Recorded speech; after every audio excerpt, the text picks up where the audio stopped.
नमस्कार दोस्तों, स्वागत है आपका आप सभी का सफलता के सफ़र में, जहां हम बात करते हैं सफलता, आत्मविश्वास और प्रेरणा की। अगर आप कहानी पढ़ना चाहते हैं तो ये कहानी आपके लिए, तो चलिए देर ना करते हुए कहानी को शुरू करते हैं। श्री कृष्ण की बाल लीला, मक्खन चुराने की कहानी। गोकुल के लोग परेशान थे। रोज उनके घरों से मक्खन गायब हो जाता था। आखिर कौन हो सकता है इतना नटखट? सब ने सोचा, ये जरूर किसी बच्चे का काम है। एक दिन यशोदा मैया ने मक्खन को ऊंचाई पर रख दिया और मन ही मन बोली, अब देखती हूँ कौन चुराता है। लेकिन श्री कृष्ण, वो तो नटखटपन में माहिर थे। उन्होंने अपने दोस्तों को बुलाया और कहा, दोस्तों, चलो मिलकर मक्खन चुराते हैं। सबने मिलकर मटकी के नीचे पिरामिड बना दिया। सबसे ऊपर कृष्ण चढ़े और मटकी फोड़ दी। मक्खन जैसे ही गिरा, सब खुश होकर खाने लगे।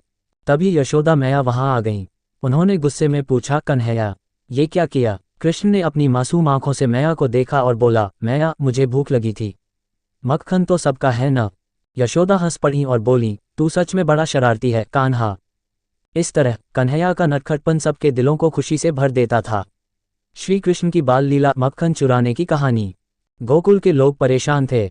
रोज उनके घरों से मक्खन गायब हो जाता था। आखिर कौन हो सकता है इतना नटखट? सब ने सोचा, ये जरूर किसी बच्चे का काम है। एक दिन यशोदा मैया ने मक्खन को ऊंचाई पर रख दिया और मन ही मन बोली, अब देखती हूँ कौन चुराता है। लेकिन श्री कृष्ण, वो तो नटखटपन में माहिर थे। उन्होंने अपने दोस्तों को बुलाया और कहा, दोस्तों, चलो मिलकर मक्खन चुराते हैं। सबने मिलकर मटकी के नीचे पिरामिड बना दिया। सबसे ऊपर कृष्ण चढ़े और मटकी फोड़ दी। मक्खन जैसे ही गिरा, सब खुश होकर खाने लगे। तभी यशोदा मैया वहां आ गईं। उन्होंने गुस्से में पूछा, कन्हैया, ये क्या किया? कृष्ण ने अपनी मासूम आंखों से मैया को देखा और बोला, मैया, मुझे भूख लगी थी। मक्खन तो सबका है ना? यशोदा हंस पड़ी और बोली, तू सच में बड़ा शरारती है कान्हा। इस तरह कन्हैया का नटखटपन सबके दिलों को खुशी से भर देता था।